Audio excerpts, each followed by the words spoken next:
I gotta go, Julia. We've got cows and podcasters. Twister is coming up next.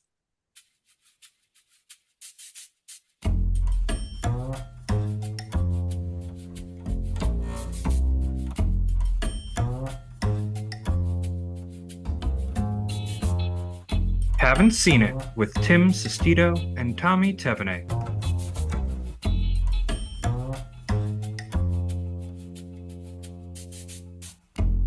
Hello, everybody. Welcome on in. Thank you all so much for listening today. This is a podcast where one of us is watching a movie for the very first time. And today that is Tommy and pretty much myself. I vaguely remember watching Twister in the early, mid to late 90s on VHS. I remember my parents distinctly having the Twister VHS tape. I also remember seeing the Twister Universal Ride experience when I was Yeah. 12. So This Twister, first time watch, kind of a weird movie because it was very big at the time, and then it just evaporated from the pop culture osmosis, and now it's I feel back with Twisters. yeah, I feel like if this new movie Twisters wasn't coming out, like this movie probably would have been like forgotten over time. And it's crazy because this movie did numbers at the box office. I mean, I knew this was like a movie, like I knew about this movie when I was a little kid. But I didn't know like how popular this was. This is apparently at the time was the 10th highest grossing film in fucking history. That's insane. So Yeah, it made uh $495 million at the box office in 1996. That's not adjusted for inflation.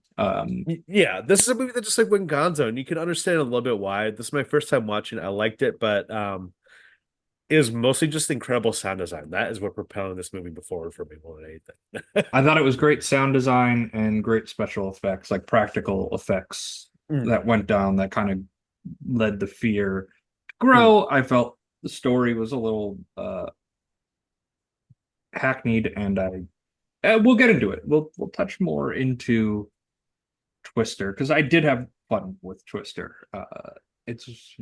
My description of this movie is if you try to think even slightly about this movie, the wheels will fall off for you a little bit.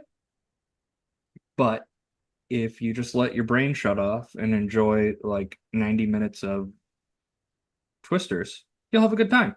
And that's my thoughts. That's like my broad thoughts on Twister. So, Tommy, Mhm. what have you seen lately? What did you watch? What movies have caught your eye recently? Well, I guess I'll bring up the one that was referenced in this movie. I watched The Shining back on Thursday because Shelley Duvall, R.I.P., passed away last week. So it was great to rewatch this movie. It's been a while since I've seen it. And for a while, for me, means 6 months. I saw this back in December, but still, it's just a great masterclass of just like sound, of just color more than anything. The color scheme that Stanley Kubrick has us in this movie is just haunting and spellbinding, no matter how many times you watch it. And the performances are great. Shelley, I think like she got a Razzie at the time, which was insane. I thought she was incredible in this movie. Yeah, the initial response to that movie is kind of mind-boggling. I know Stephen King did not help because Stephen King was Mm. like the epitome of like, no, no, this isn't correct. This isn't the proper adaptation. And then he made in the 90s, he made a straight for TV adaptation of The Shining, and it was not well Awful. received. I haven't watched it, so I can't sit here and tell you if it was good or bad, but I would assume it's not good considering nobody talks about it anymore. Yeah. Yeah, The Shining, fantastic film. Haven't watched it in a couple of years. Definitely one I want to watch. I know we were discussing doing a Shelley Duvall tribute Mhm. with the movie Nashville, a movie I think we brought up on this podcast a couple of times that we want Movie to you have a poster watch. of like to your left, if I'm I correct, have right? a movie I love. It's one of my favorites. It's a Mm. really rich film. Shelley Duvall is great in it, but it's very much an ensemble cast performance versus like lead performances Mhm. and stuff like that. So I think we'll have a lot to dive in and dissect with that one. And I'm kind of curious what your response to that movie will be after a first watch because I watched it Yeah. twice now and I enjoyed it. I enjoyed it more on my second viewing than I did on my first viewing, I would say. It'll be cool to Uh, watch. And it was crazy watching this movie Twister and seeing like, oh shit, the shine's on screen. I just watched this movie like 3 days ago. the um, The Shining was on the screen, and then of course, like the moment the Twister goes through because they were playing it at a drive-in movie theater, the yeah. moment a Twister is going to go through it is right when it's Jack's face. It's here's Johnny. You're like, I was Oh, watching it with my girlfriend, and we're sitting there, and I'm like, "Yep, they're going to do it. The Timmy, twister is Timmy, going to go right through it right at this time. Because if serious I was question. making this movie, what other moment Well, would yeah, you do? serious question. Would you stay in that situation? You're like, I'm fucking watching this fucking scene from the goddamn Shining. Stanley Kubrick. No, are you stupid? Oh yeah, you gotta imagine there's some Kubrick fan that'd be like, yeah, I can't watch the print. It has to keep on going.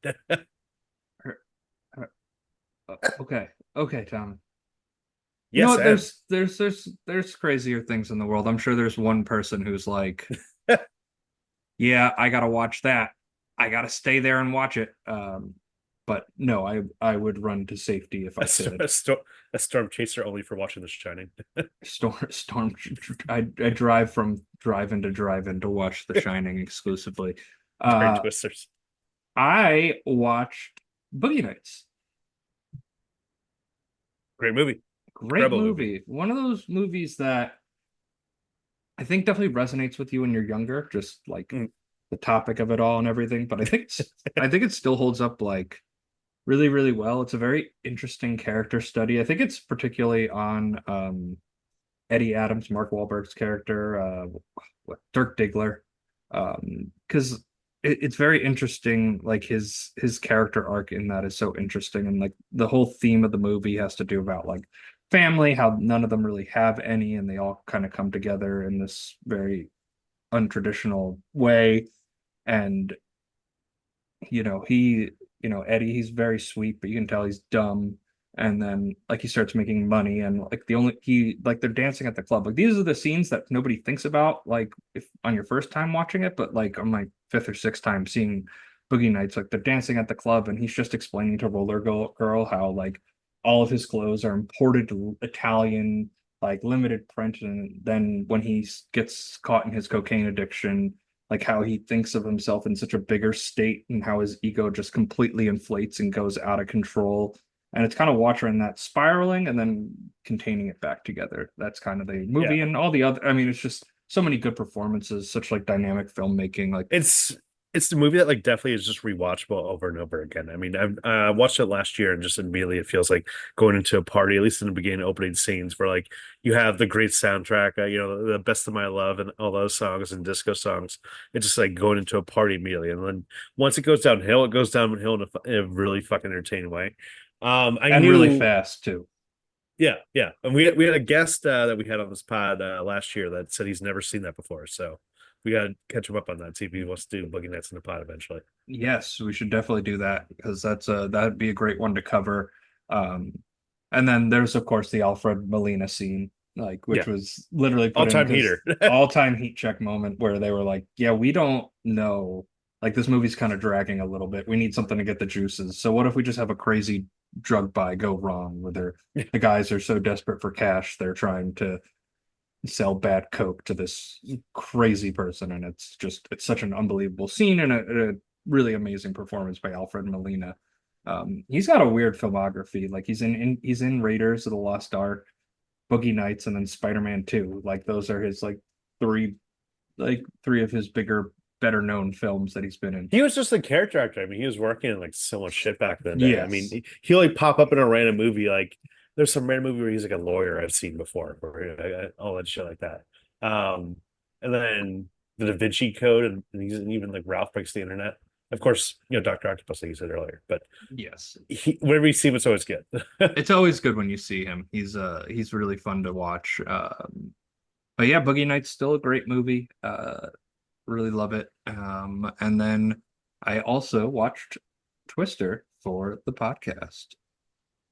Nothing else in nature It's starting to turn! can match its raw power. Get out of there! Its brute force, its howling intensity, Come on! its uncontrollable fury.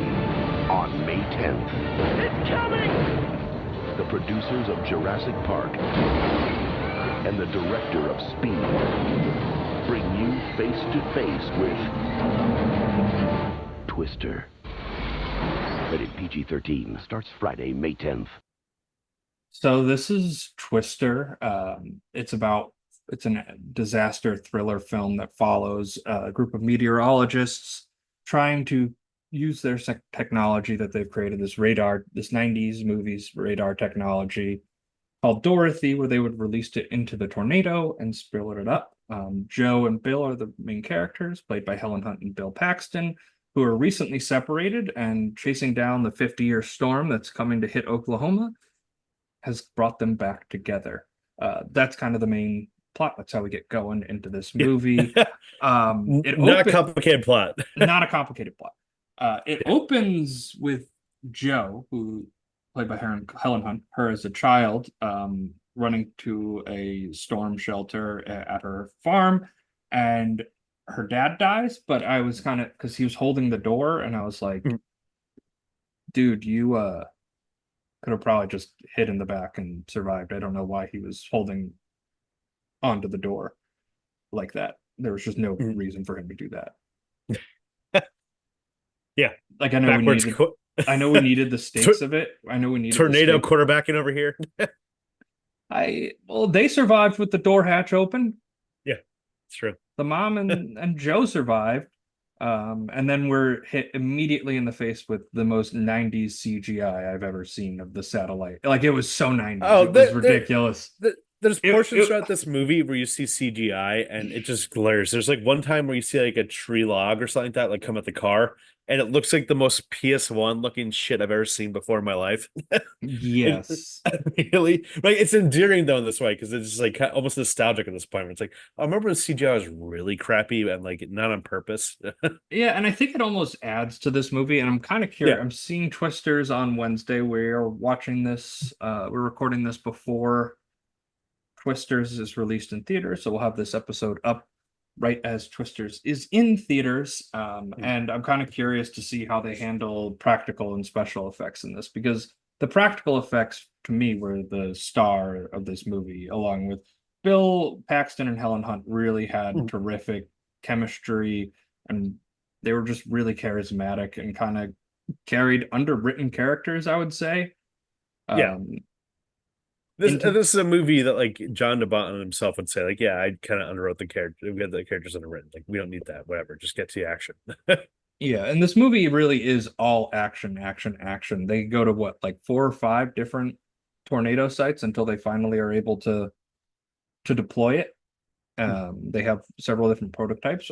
In the meanwhile, they have Carrie Ills, who's playing Jonas Miller. He's like a rival storm chaser, and they're more for the money, where Joe and Bill, the Hardings, that crew is more of for the science. They're about the research. I love that overall this is more so a man versus nature kind of story than like Jonas Miller. Yeah, he's like, I think Carrie Ills is what, like third or fourth Bill in this movie, but overall he doesn't play a huge part in the plot. Plays just like occasionally shows up.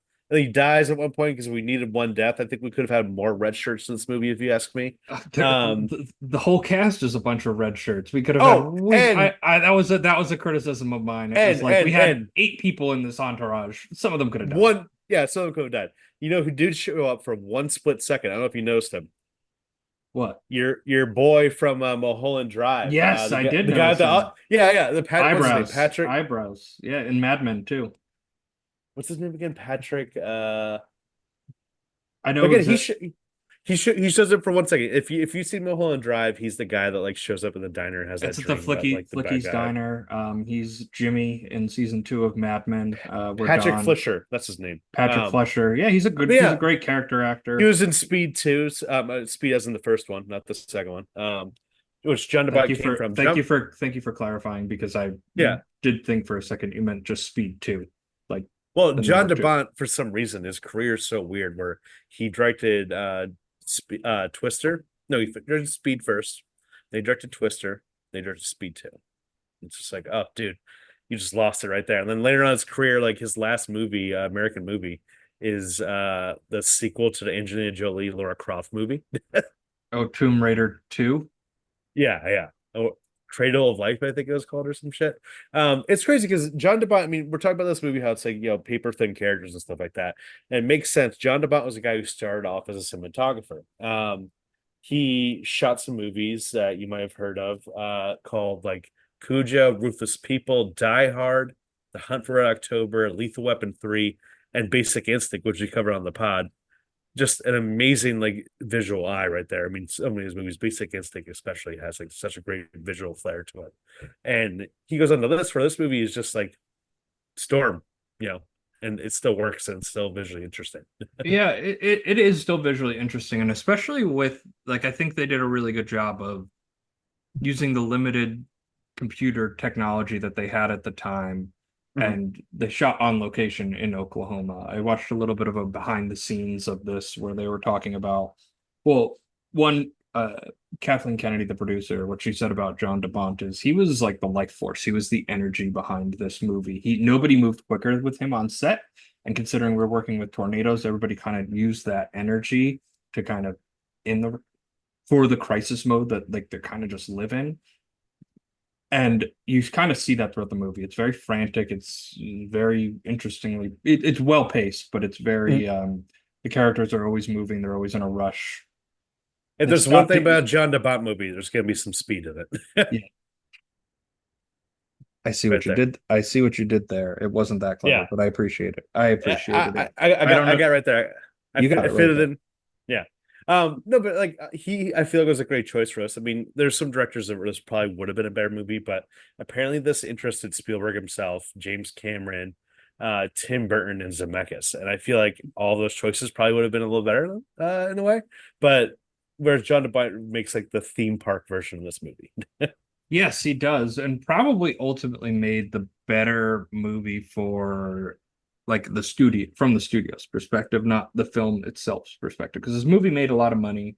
It Mhm. had a theme attraction at Universal where they showed you like how they would do the practical effects on it. And I think the best practical effect, and we covered it with Shelley Duvall, that they were at the drive-in movie theater and then they go and hide, and there's not really an underground area for them to hide, and just seeing cars crashing through. Like I distinctly remember like being on that and tree branches flying around. Like they did a really great job of rigging all of that up and making that part believable because that was what was believable. And they kind of took a little bit of the Jaws approach with this movie where they showed you the tornadoes, but when the tornado made impact, it was all about the disaster around it Mhm. versus like watching the tornado itself like carve destruction. In a way, this is a monster movie, like similar to like Godzilla, like what we covered before. DeBont described this movie as a grim fairy tale where the monster comes out of dark clouds, which you can see that too. It's almost just like this little fairy tale esque atmosphere to like Bill Paxton and Helen Hunt, and in a way, the cliches of this movie I think kind of work. Where it's like, all right, we just know, okay, whatever, Bill Paxton, he divorces his wife. They got issues. They're hotheads together. He has this new wife. Maybe she's not going to stick around. But I do appreciate the fact that it's not like the ex-wife is actually given like a little bit of character in this. She's Like they she's have a lot of given she's given like more character than almost any of the other supporting characters. And yeah, my yeah. sneaking suspicion, so this is Dr. Melissa Reeves, played by Jamie Gertz. I get the sneaking suspicion that her role, like the reason it kind of started out that way with them being separated, was we needed a character to give exposition to on like what these people are actually doing and how do we actually naturally get them into this environment. That was like my read on this character, was that she was the character because like that was she has character and very funny moments where she's in the back seat of the car and she's a psychiatrist, like a relationship psychiatrist, and she's talking about a guy who can't impregnate his wife, and like while they're chasing a tornado she's like, Bill, I'm gonna have to call you back, okay? Yeah. No, exactly. I mean, she definitely was more than anything the audience surrogate for this, like our way into this world. And it does make sense in the story of just like she's not even mad at the end of like, you know what, you're not for me, and I'm not for you, so it's okay. I'm not really mad about. I like that, and it was like, I'm not even like sad about it. What does that say? Yeah, well, it's But interesting because she watches Bill and Joe kind of rehash their relationship together by chasing this storm, and it all kind of starts because he goes to visit her out in the field. We get a great introduction of Dusty, who is Philip Seymour Hoffman's character, and anytime you get a Philip Seymour Hoffman appearance, like he's so good. Like But back to there's something I was thinking about. He was great in this movie, but I have to imagine in the the late '90s, early 2000s, him and Jack Black were competing for the same exact kind of roles, for a definitely. bit. You could definitely see Jack Black in that role right there. I mean, he had an earlier version of that. I mean, when Philip Seymour Hoffman was Along Came Polly, he played pretty much a Jack Black character. Which this is like the archetype too. Philip Seymour Hoffman has way more range. Well, yeah, agreed. He's definitely a better actor. But within those like early roles, like they're definitely like kind of just like find their niche, and like Jack Black is the more comedic way, whereas Philip Seymour is like, I'm the better actor. He's a better dramatic actor, but he just has so much range. Like this Yeah. came out in '96, Boogie Nights, which we referenced earlier, where he plays Scotty, who's like this kind of like follower crew who is Nerdy, kind of. secretly gay, like wears a crop top that doesn't cover up his stomach, and he's just yeah, like he like talks with his tongue almost, and it's very different from Dusty, who's kind of like this like sleazy hippie guy. Like when Melissa comes to camp and Bill's going to talk to Joe, he's just crowding her and like trying to impress her with all these things, even though that woman came there with another man. You have zero shot, dude, you and your hippie duster sweatshirt, like. But he's just a very it's always great to see Philip Seymour Hoffman pop up. He's really good in these limited supporting roles. And I mean, this movie in general is just like character actor heaven right here. We have Alan Ruck pop up as one of the guys of the crew just for a little bit, like, Cameron from Ferris Bueller. I mean, even the fact that Carrie Ellis is the villain, it's just like amazing right there. And you have Todd Field, the guy who directed Tar, as one of the people in this movie. It's insane. Yes. That is a crazy just coincidence there that you do have that. And there's like 7 people in their crew, and like I feel like only Alan Ruck, who's Rabbit, and Philip Seymour Hoffman get any notable screen time, so to speak of. Everybody else is like disposable weight, and I was kind of waiting for one of them to die to just increase the stakes, and it didn't do that because there was just so many disposable characters. I said this earlier, but like it was disappointing. I feel like I'm looking at like the cast of like who was in Carrie Ellis's crew, and like some of the people are like actual actors. I mean, like like we said, Patrick Fleischer earlier, and then Jake Busey. I mean, he's not that great actor, but he could have easily just had a one line and then died. Yeah. And then the biggest thing that happens is to Aunt Meg, played by Lois Smith, who I thought she was the weakest performance. I don't know, when she was It's cliche as shit. But like I didn't think she delivered it well. Like she was the aunt that the whole crew knew. She was Joe's aunt, and everybody loves her, and she makes this great steak dinner for them and everything in between chasing storms. And then then we hear that the tornado's landing in their town and in Wakita, and we know what's going to happen, and we come in, and that house is the only structure that's kind of standing still, and we rescue the dog and the aunt there. But it was another one of those where I was like, Aunt Meg could have died. Aunt Meg like if we're going, it needed a little more stakes. I mean, it was a kid that's PG-13. I mean, I think the Carrie Ellis death was cool, very Final Destination-y in a way. But we just need a little more chaos, I feel like, in this movie, other than like, it's cool seeing destruction, but some fatalities. Come on. I think when I think back on Speed, and I haven't watched it since last year when we covered it on the Film vs. Film podcast, that movie works so well. And another Alan Ruck character actor moment, right? He's in Speed, he's in Twister. Yeah, he's the tourist. Yeah. He's the tourist in Speed. I think of that one, and that one works really well because it's the timeline of it is so linear. Like everything is to the minute of what is happening beat for beat. This happens over like 24 hours, and you have 90 minutes to tell that movie. And I think it kind of like it needed a little more character in there. And I just felt like the relationship of Joe and Bill wasn't strained enough. And it's like almost immediately they become friends. Like they're immediately like, okay, yeah, whatever, all right. And like you can almost immediately tell from the beginning. I mean, if you've seen any movie before in your life and you're like, they're gonna get back together at the end of the movie, that's what's gonna happen. I mean, it's the only thing that's shocking about it is that Jamie Gertz isn't like catty with her the whole time, which apparently Helen Hunt had some screenwriter fly on set to rewrite the script. She's like, I don't want to play catty. That's not gonna be fucking fun. Yeah, and I don't mind that they weren't catty with No, each no, I like it. other. I like it. It was a good little wrinkle. I Yeah. liked that, but it, like for me, like there's a moment where right before they go to the drive-in movie theater, um, there, and Bill has this quote where she's trying to get to the storm, and it's there, and Bill goes, Joe, things go wrong. You can't explain it. You can't predict it. Killing yourself won't bring your dad back. I'm sorry that he died, but that was a long time ago. You got to move on. Stop living in the past. And look what you got right in front of you. What are you saying? Me, Joe. Like he's talking about himself to her. Like you have me right here. Yeah. And this is all on the radio. And Jamie Gertz can hear this. And then there's no like I don't need them to necessarily be catty towards each other, but like I didn't think like the nice separation made too much sense because like I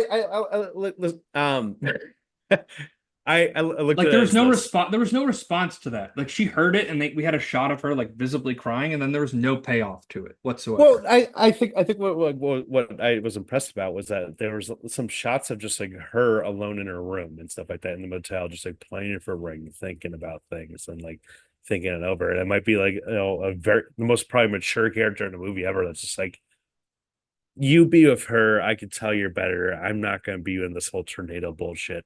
It'd be like the equivalent of like the girlfriend who like gets involved with a guy that's very involved with like, I don't know, like bungee jumping or some shit, or Dungeons and Dragons or something like that. Yeah, those two are very similar. There's I don't know why is the two examples if you did a Venn diagram of bungee jumpers and Dungeons and Dragon players, you have both them in separate corners and no interlapping circle. Yeah, whatsoever. exactly. They're not friends whatsoever. But no, like a certain hobby. Your analogies need work. Well, Your it's not even. hobbies are your life. It's not the hobby though. It's the your who he's career. doing. It's who he's doing the hobby with. Yeah. That's that causes their relationship to frame out. And she is a psychiatrist, so it does make sense that she was a little bit more mature about this. Like we had that established. But So- I did feel like, I don't know. I felt like we could have used a teensy weensy bit more, like just I think the movie could have used it, to be honest, just a little more like flair. Yeah. I mean, it's weird to complain sometimes about a movie like saying like I wish it was longer, but and even this movie is almost 2 hours, but like this could have used like 5 a more scene or minutes. two. Yeah, a scene or two more of like just character moments. Like I love the scene of like all the characters and just like of the team in and was it Aunt Lois's May. house? Yeah. Or yeah, and Meg. Aunt Meg's house, just hanging out and like shooting the shit and talking about like why they got involved in this and all that stuff. I thought that was just great little character moments, and like that was the only part we got of that in that movie. Which is a little disappointing because we like I said, the roster sheet of this movie is great in terms of just characters, actors. Yeah. It's weird. I feel like a movie like Speed, we got more character moments in a movie like that than we did in this. It was like they kind of stripped away all the character from it, and characters drive drama, they drive story, they drive heart, they drive audience connection to a movie itself.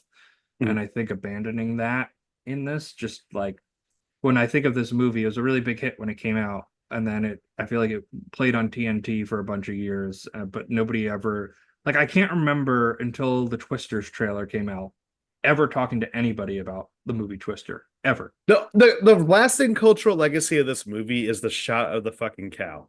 It is. Yeah, literally. I mean, there's like DVD covers of just like the cow or something like that, and that was like the one thing. That's the one line. And when it like popped in the movie, I was like, "Fuck yeah!" When we saw the cow. But apparently, the cow was just like born from a CGI zebra from Jumanji, which like it's crazy to think of like how that should happen sometimes. We're just like, all right, this is a model of an animal. We can just transfer this over to something else. It's an asset. But still, it was like this is one of the first movies ever released on DVD. Like I think within like the first like 10 or something like that. I always remember those like DVD promos when you open up the DVD and like one of the movies there would be like and Twister. It'll just be a scene of the cow mooing, and like that would be what you just thought of this movie. And you can kind of tell why, like looking back. I mean, parts of this movie were enjoyable. To be positive, I just think that listening to this movie on my surround sound system of a subwoofer was incredible, and the sound design of this felt like you're in the middle of the storm the whole time. I thought that was just incredible sound design. I'm shocked that they didn't win the Oscar, even though they were nominated that year. they lost to I'm sorry, they lost to the English Patient, which that's not a movie. That is a movie that I think You're it's not- sound for. I mean, I haven't seen it. Maybe that's a good one to cover, but it's not one that I would have pictured having some impeccable sound design, where this movie is very reliant on it. Yeah. If it wasn't for the sound design, this would be like a full star less for me. But I think of like, just when we speak of like cultural impact of films and movies and stuff like that, it tends to be characters. It doesn't tend, a great story helps, but great characters really elevate it. And I think this movie would have really benefited from like one less twister chase and 10 more minutes of the characters at Aunt Meg's and just getting to know them better. Just like kind of And understanding that's what's them a so little more. disappointing. Because again, like Philip Seymour Hoffman, Bill Paxton, like if you just had these guys cooking for a little bit, this movie would have been incredible. I mean, they did have a little bit of improv, but clearly not enough. So I have to ask you this: there's a version of this movie where Tom Hanks was the lead. No, I like Bill He Paxton. I was like the- Bill Paxton. You think Bill Paxton all the way? Apparently, it was Tom Hanks was the original choice for the movie. He dropped out and said it wasn't what I was trying to do with my career at that time, and that wasn't for me. And so he suggested Bill Paxton instead.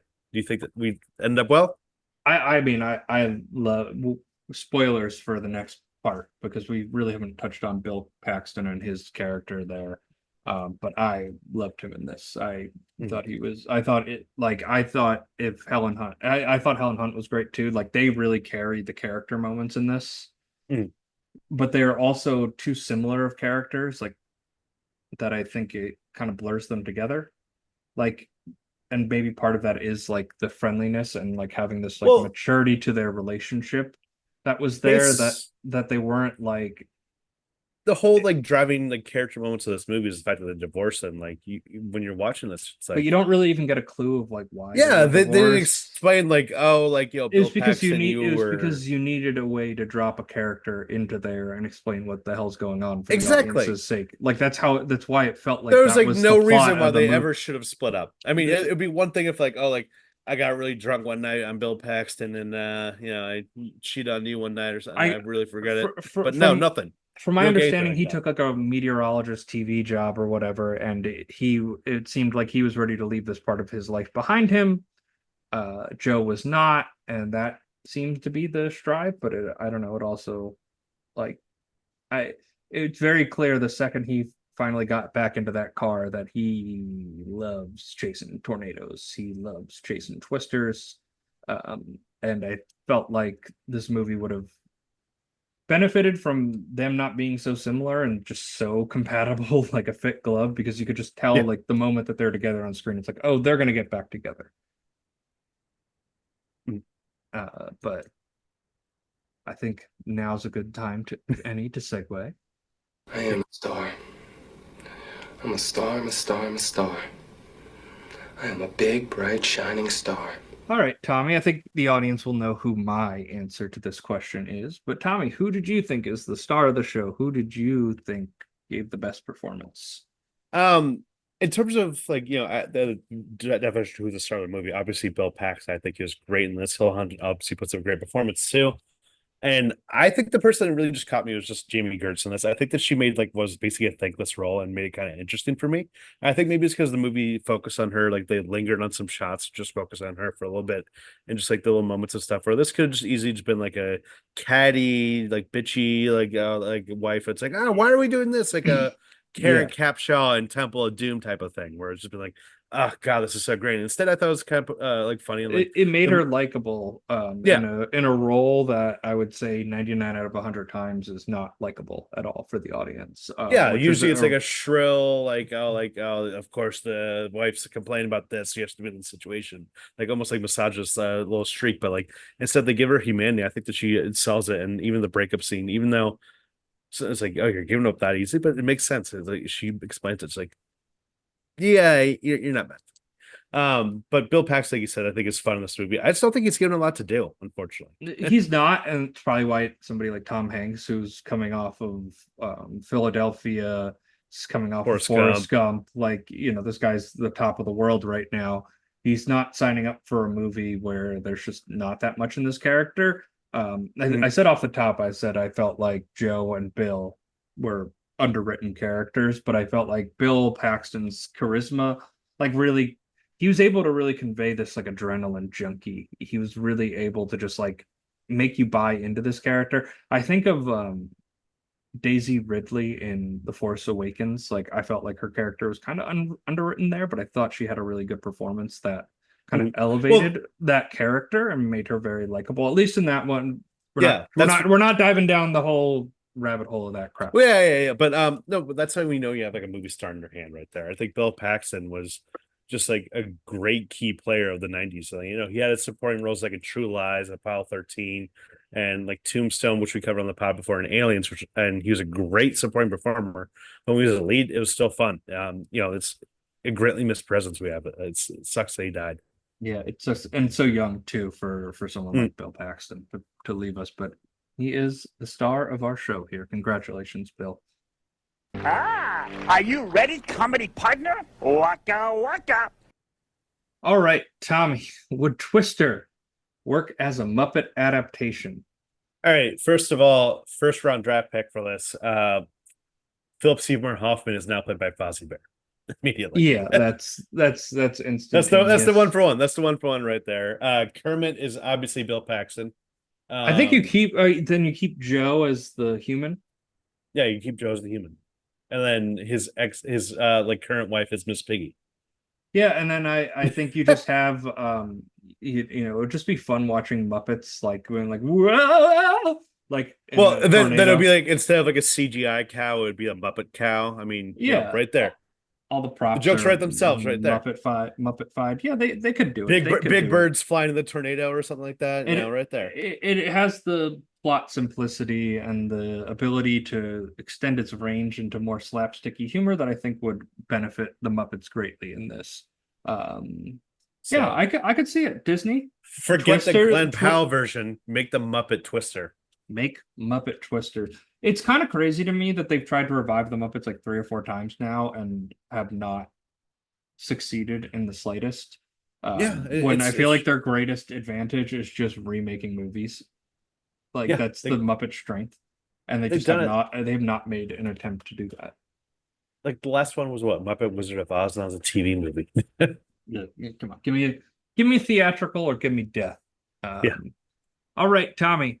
Review time. Give me a score to 5. This definitely feels like a movie we talk about sometimes off mic. Like, you know, not a lot of meat on the bones right here. But I liked it. It was fun. But again, not a lot of character work right here. And like, you know, the actors are in this are great, but they are given a lot to do.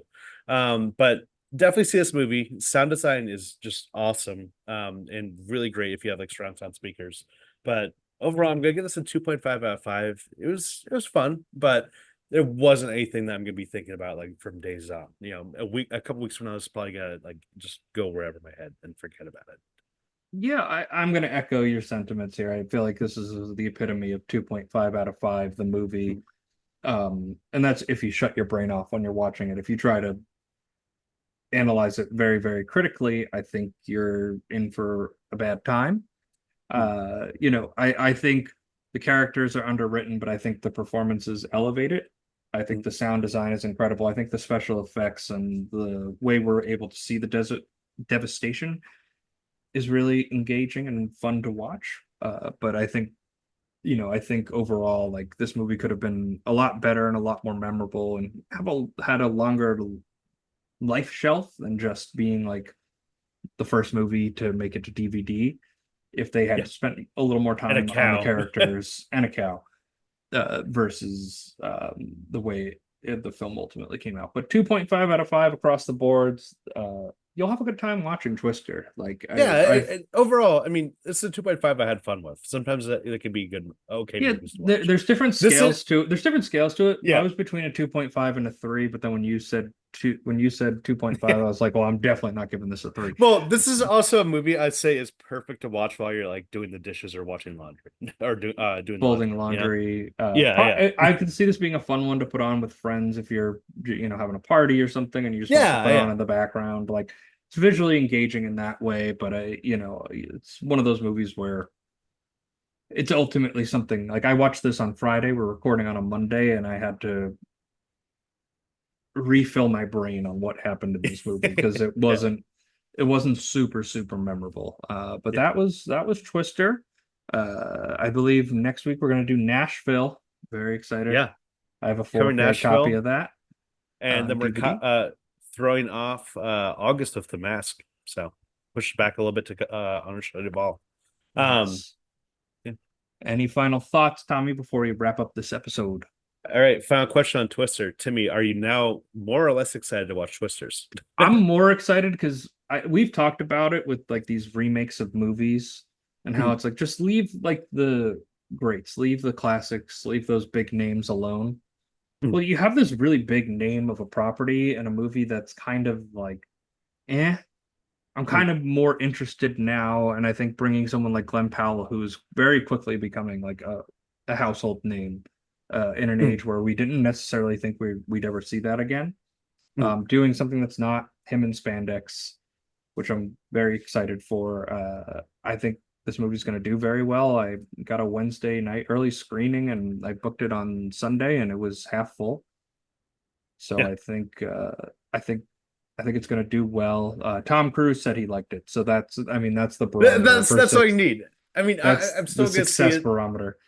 I think that Powell's been a hot streak, and it's I'm not even shocked that I'm looking at it right now. As of recording, Monday, it's at 83% on Rotten Tomatoes. So I mean, I'm not expecting fun. I'm not expecting perfection, but I'm expecting a lot of fun. I think advanced CG will like where CG is now, as long as it's Better done counts. well and it's not rushed like the Captain America Brave New World trailer CG was, Yeah. which woof.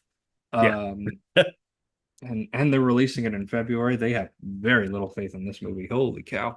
But yeah, I'm looking forward to Twisters. And Tommy, where can people find us on social media? Yeah. So you can find us at CNET Pod. That's on Twitter, Instagram, TikTok, and Threads, which I did post on last week, Timmy. So we have that. And also leave us a 5-star review, Apple, Spotify, wherever you get your podcast. Really helps us out, helps us grow the show.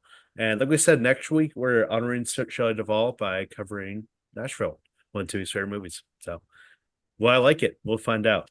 I'll have to do some scouting on the field. We'll put it on the podcast of some side by on the Instagram page, side by side locations where they filmed. Because you are in Nashville right now, yeah. I am in Nashville. I live right near where the end of the film takes place. No spoilers. Did you plan that? Were you like to a realtor, like, this movie in Nashville? No, right here. no, I lived in no, I learned that the hard way when I was in Chicago for Lollapalooza with my friends from college, and we were driving in an Uber and we were underneath like the train tracks, and I was like, "Do you know that the film Blues Brothers was like filmed here?" And my friends all looked at me like, "Dude, what do you do? Don't ask stupid questions like that." So no, I did it because I lived in New York City and I live by Central Park, so I wanted to live by a park so I could go walk and enjoy outdoor and touch grass, as we say, right, Tommy? Yeah, exactly. We do that. Well, you have to videotape yourself doing it, but everybody else does that. All right. Thank you all so much for listening. We will see you next week.